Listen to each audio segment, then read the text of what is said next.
नमस्कार दोस्तों, स्वागत है आपका हमारे YouTube चैनल पर। चलो शुरू करते हैं आज की नई कहानी। दोस्तों, माँ बाप के अच्छे और बुरे कर्मों का फल उनकी औलाद को भोगना पड़ता है। यह बात कहाँ तक सही है? मनुष्य को खुद के अच्छे और बुरे कर्मों का फल तो भोगना ही पड़ता है, लेकिन माँ बाप के द्वारा किए गए कर्मों का फल भी उन्हें भोगना पड़ता है। गांव से कुछ दूर एक गुरु अपने आश्रम में कुछ शिष्यों के साथ रहते थे। एक दिन एक शिष्य ने अपने गुरु से पूछा, गुरुजी, क्या माँ बाप के अच्छे और बुरे कर्मों का फल पुत्र को भोगना पड़ता है? तभी महात्मा शिष्य से कहते हैं, भंते, अवश्य ही भोगना पड़ता है। आज हम आपको एक प्राचीन समय की बहुत ही महत्वपूर्ण कथा सुनाते हैं, जिसे सुनने के बाद आपको पता चल जाएगा कि कैसे माँ बाप के पुण्य कर्मों का फल और बुरे कर्मों का फल उनकी औलाद को मिलता है या भोगना पड़ता है।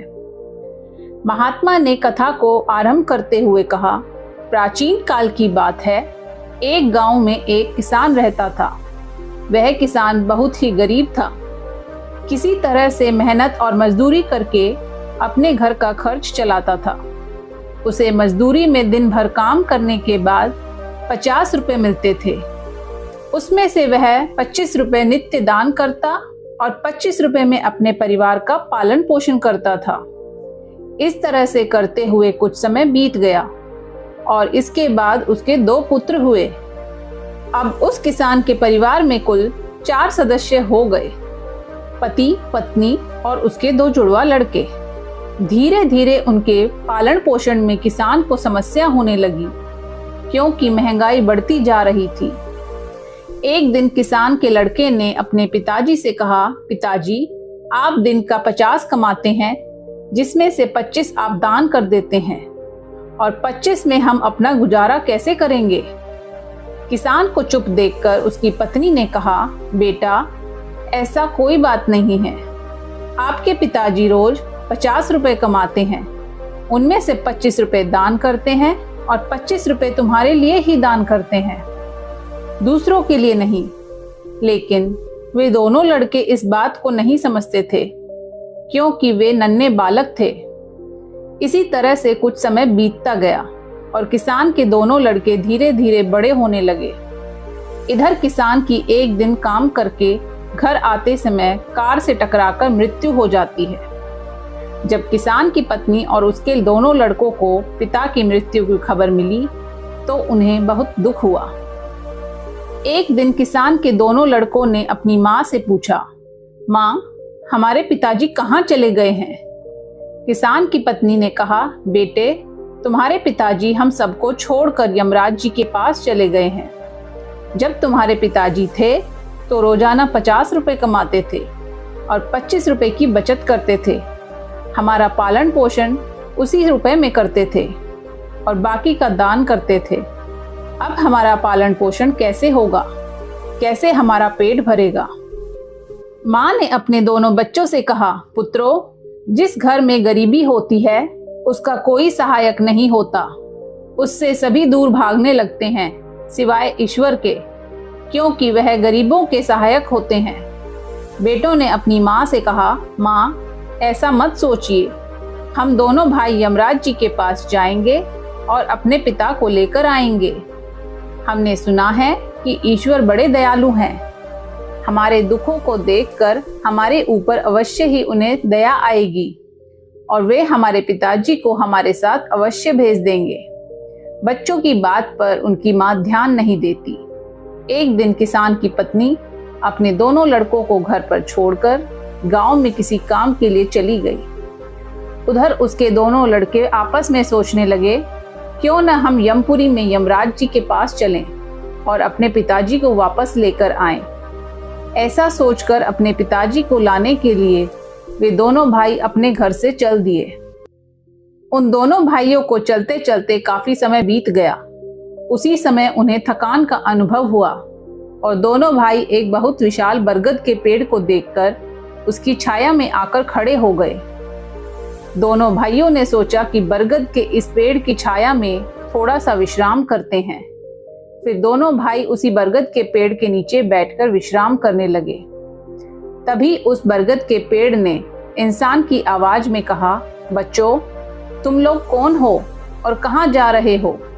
मेरी छाया में आज तक तुम्हारे जैसे कोमल बालक नहीं बैठे हैं। फिर उन दोनों बच्चों ने कहा, हम किसान के बेटे हैं और अपने पिताजी को लाने के लिए यमपुरी में यमराज के पास जा रहे हैं। उस बरगद के पेड़ ने जब उन बच्चों की बात सुनी तो वह पेड़ बोला, पुत्रों, तुम मेरे लिए भी यमराज से एक प्रश्न पूछकर आना। मैं कई वर्षों से यहाँ पर खड़ा हूँ, लेकिन मेरा एक भी पत्ता जमीन पर नहीं गिरता और न ही मेरी डालियां कभी सूखती है। मैं कितने वर्षों तक और यहाँ पर खड़ा रहूंगा? मैंने अपने पूर्व जन्म में ऐसा कौन सा पाप किया है जिस कारण से मुझे इस अवतार से मुक्ति नहीं मिल पा रही है? इसका कौन सा कारण है? तब उन दोनों लड़कों ने कहा, ठीक है, हम यमराज जी से आपका यह प्रश्न पूछ कर आएंगे। फिर इतना कहकर वे दोनों बालक वहां से आगे चल दिए।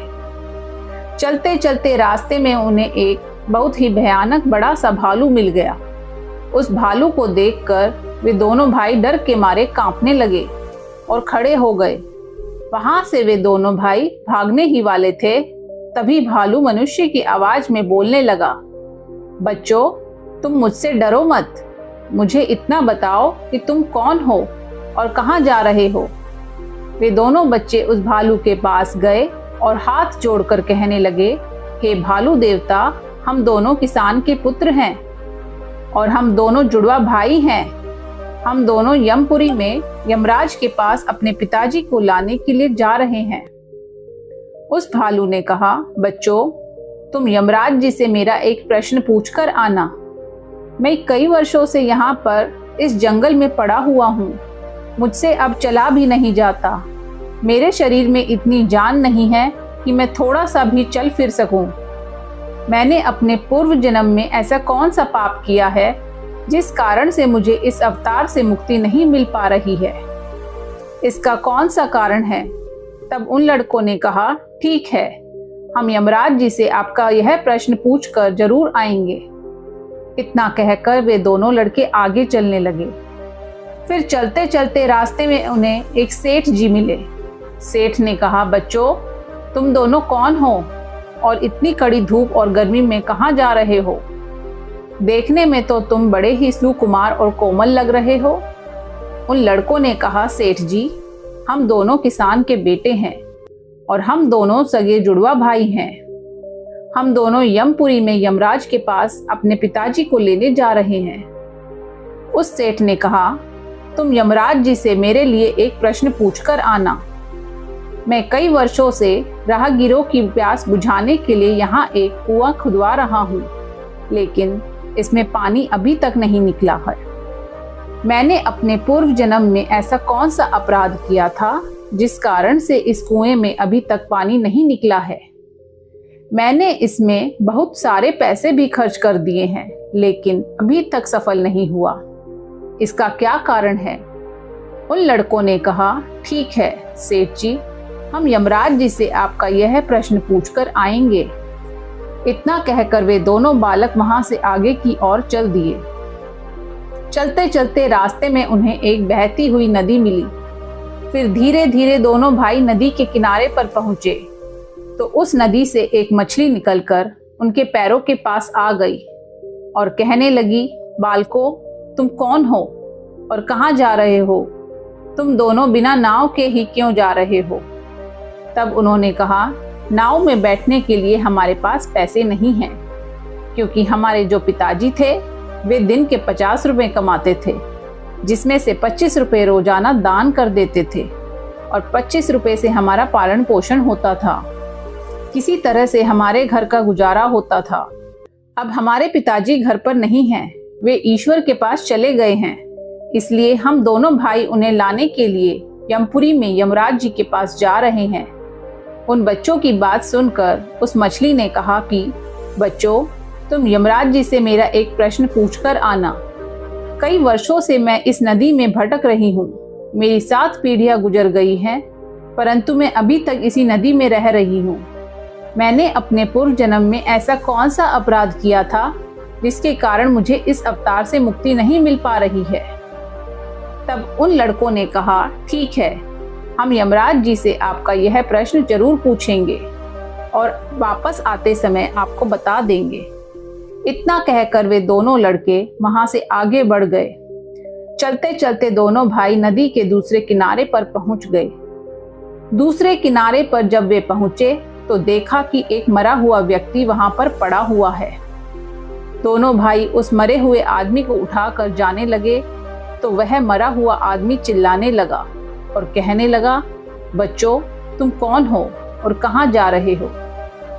उन लड़कों ने उसकी आवाज सुनकर कहा, हम किसान के पुत्र हैं और हम दोनों जुड़वा भाई हैं।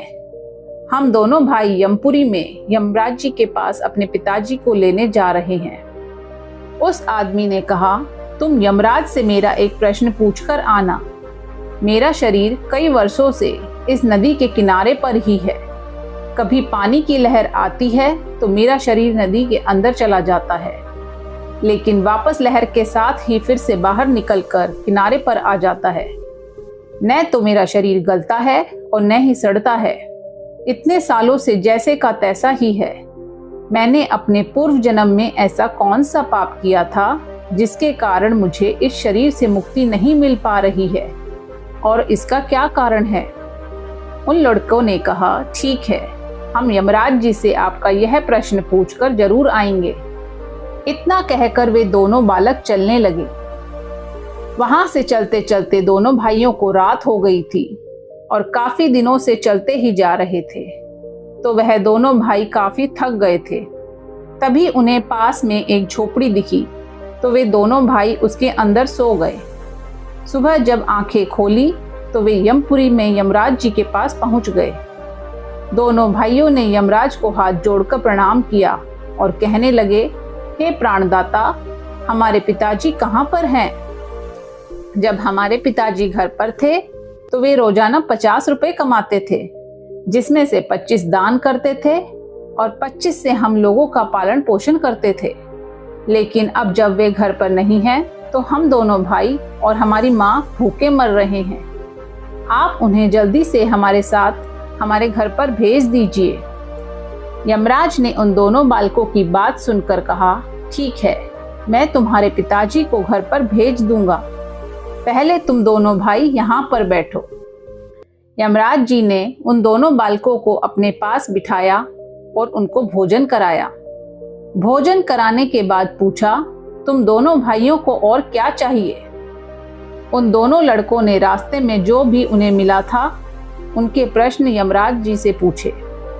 यमराज ने उन सभी के प्रश्नों का उत्तर दिया और कहा, हे पुत्रों, तुम दोनों जाते समय उन सबको उनके उत्तर बताते जाना, और अब तुम दोनों अपने घर पर जाओ। तुम्हारी माँ तुम्हारा इंतजार कर रही है। तुम्हारे पिताजी तुम्हारे घर पर पहुंच जाएंगे।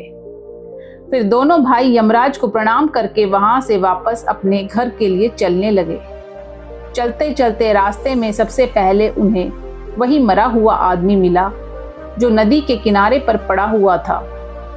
उन दोनों लड़कों को देखकर वह मरा हुआ आदमी खुश हुआ और कहने लगा, बच्चों, तुमने यमराज जी से मेरा प्रश्न पूछा था?